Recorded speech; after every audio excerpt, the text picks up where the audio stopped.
এই স্কুলটা এখন পুরোপুরি একটা দুঃস্বপ্নের মতো, যেখানে বেঁচে থাকা মানেই প্রতিটি মুহূর্তে লড়াই করা। হ্যালো বন্ধুরা, কি অবস্থা সবার? আশা করি সবাই ভালো আছো। শুরুতেই বলে রাখি, All of Us Are Dead সিরিজের প্রথম 3টি পর্ব অলরেডি চ্যানেলে আপলোড দেওয়া আছে। তো তুমি যদি প্রথম পর্ব না দেখে থাকো তাহলে ডিসক্রিপশন অথবা পিন কমেন্টে দেওয়া লিঙ্ক থেকে দেখে নিতে পারো। আর আজকে আমি এই সিরিজের 4র্থ পর্বের এক্সপ্লেইন করব। তবে তার আগে তোমাদের কাছে রিকোয়েস্ট থাকবে, আমাকে যদি হারাতে না চাও তাহলে চ্যানেলটি সাবস্ক্রাইব করে আরেকটি লাইক দিয়ে ভিডিও দেখা শুরু করো।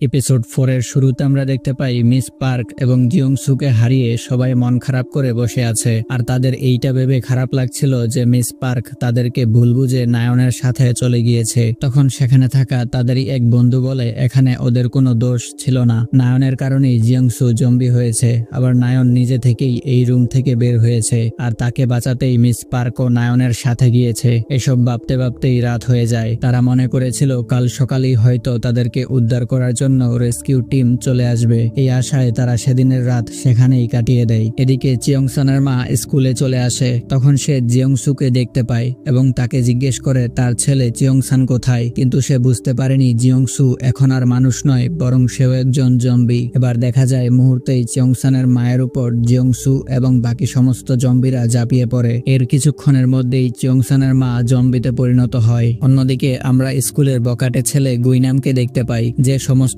জম্বিদের সাথে লড়াই করে এখন পর্যন্ত বেঁচে ছিল। এখন দেখা যায় গুইনাম জম্বিদের তাড়া খেয়ে সেখান থেকে স্কুলের প্রিন্সিপালের রুমে ঢুকে পড়ে। এদিকে সেই পুলিশ অফিসার মিস্টার লি কে জিজ্ঞাসাবাদ করছিল। পুলিশ অফিসার মিস্টার লি কে বলে, তুমি নিজেও জানো না তোমার তৈরি করা ভাইরাসের কারণে পুরো ইহসান শহর ধ্বংস হয়ে যাচ্ছে। এবার দেখা যায় মিস্টার লির তার এই কাজের জন্য একটুও খারাপ লাগছিল না। সে বলে এই দুনিয়া সবসময় শক্তিশালী মানুষের ছিল, সবসময় শক্তিশালী মানুষেরা কমজোর মানুষের উপর অত্যাচার করেছে।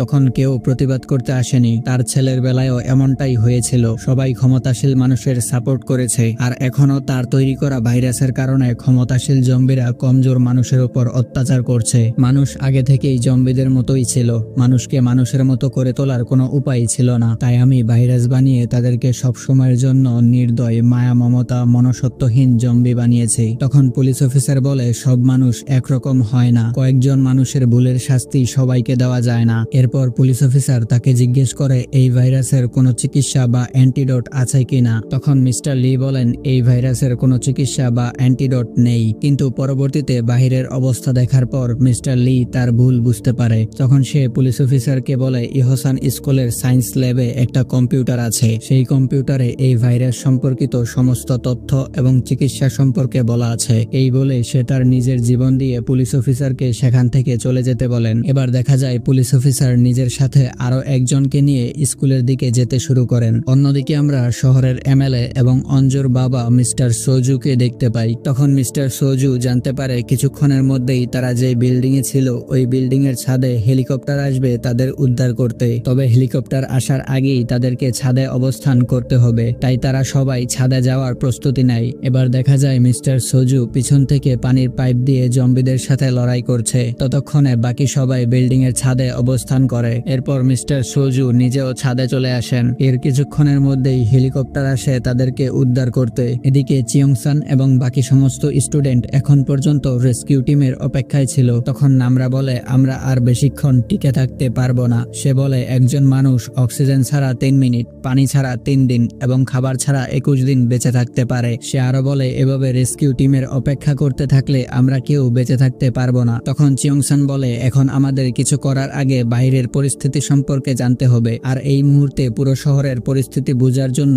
দরকার মোবাইল ফোন। কিন্তু সমস্যা হচ্ছে স্কুলের নিয়ম অনুযায়ী ক্লাস শুরু হওয়ার আগে তাদের সবার মোবাইল ফোন ক্লাস টিচারের কাছে জমা দিতে হয়, আর এখন তাদের সবার ফোন স্কুলের স্টাফ রুমে রাখা আছে। এবার দেখা যায় চিয়ংসান এবং সুইয়ক তাদের ফোন নেওয়ার জন্য স্টাফ রুমে যাওয়ার সিদ্ধান্ত নেয়। তবে দরজা দিয়ে যাওয়া কোনোভাবেই সম্ভব না, তাই তারা স্কুলের জানালার পাশ দিয়ে স্টাফ রুমে যেতে শুরু করে। এদিকে অঞ্জি এবং তার বন্ধু বন্ধুকে দেখা যায় স্কুলের ছাদে। তখন তার বন্ধু তাকে বলে, গুইনাম তোমার যে বাজে ভিডিও রেকর্ড করেছিল সেই ভিডিওটি আজ সকাল 9টায় সোশ্যাল মিডিয়াতে আপলোড হয়ে যাবে, অর্থাৎ ভিডিওটি সকাল 9টায় শিডিউল পোস্টে দেওয়া আছে, আর তখন ভিডিওটি অটোমেটিক পাবলিক হয়ে যাবে। এই শুনে অঞ্জি নিজের সম্মান বাঁচাতে স্টাফ রুম থেকে গুইনামের ফোন নিতে যায় ভিডিওটি ডিলিট করার জন্য। তবে যাওয়ার সময় সমস্ত জম্বি তার উপর ঝাঁপিয়ে পড়ে, কিন্তু দেখা যায় জম্বির কামড়ে তার কিছুই হয় না, সে পুরোপুরি সুস্থই ছিল।